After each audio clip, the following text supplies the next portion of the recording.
So, you did it. You got the degree, you crushed the interviews, you landed the job. You are ready to go out there and change the world. But what happens when the reality of that first job doesn't really match the dream? It's a feeling a lot of us have, but we hardly ever talk about it. So today, we're going to dive into that shock and, way more importantly, how you can navigate it. Oh, yeah, we've all been there, or at least we're terrified we're going to be. You pictured yourself in these high stakes meetings, dropping brilliant ideas left and right. But instead, you're staring at a screen, doing something so mind numbingly repetitive, you start to question every single choice you've ever made. Exactly. That's the question, isn't it? It just echoes in your head.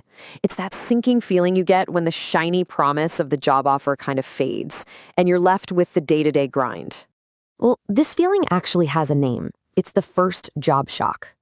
See, we're all raised on this idea, this script, that says if you just work hard, get a good job, then fulfillment, well, it just kind of shows up. But that script conveniently leaves out the first, and let's be honest, often the most jarring chapter. This right here, this feels pretty universal, doesn't it? We expect this dynamic, super engaging experience. But the reality, it's often about earning your stripes with the tasks that nobody else wants to do, like being asked to clean up a customer database that hasn't been touched since, 2019. So, and this is the crucial point, listen up. The shock isn't a sign that you failed or that you chose the wrong path. Nope. It's just the gap. It's the space between the highlight reel you imagined in your head and the actual day-to-day reality of professional life.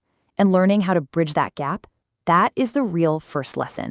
And this is where we need to reframe the entire conversation.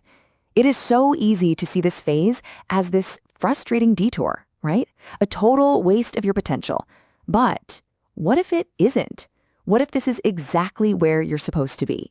This right here is probably the single most important thing to get. The shock isn't something to just power through. It's something to build on. It's the foundation.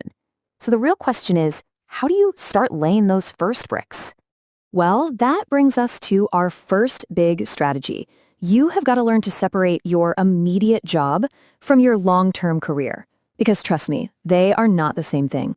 Okay, think of it this way. Your job is the list of tasks you're paid to do. Simple. Your career, though, is the whole story arc of what you learn and who you become.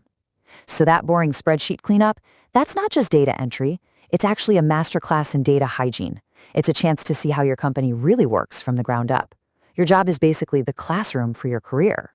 And this leads us to a really cool idea. The most important lessons you're going to learn, they won't be in any training manual. They're part of what you could call the unspoken curriculum. School teaches you how to solve problems that are all neat and tidy. But the workplace, it teaches you to solve problems when the instructions are vague or missing or just plain wrong. This is where you learn the stuff that really matters. How to manage your boss's expectations, how to deal with total uncertainty, and that tricky balance of knowing when to push through versus when you really need to ask for help. Believe me, these skills will shape your career way more than anything you can list on a resume. Okay, so let's get practical. Here's a concrete action plan for you. For your first few months, you need to shift your entire mindset. Stop being a critic of your new environment and start being a researcher. Give yourself a 90-day mission. That's it. Just 90 days. That's the time frame.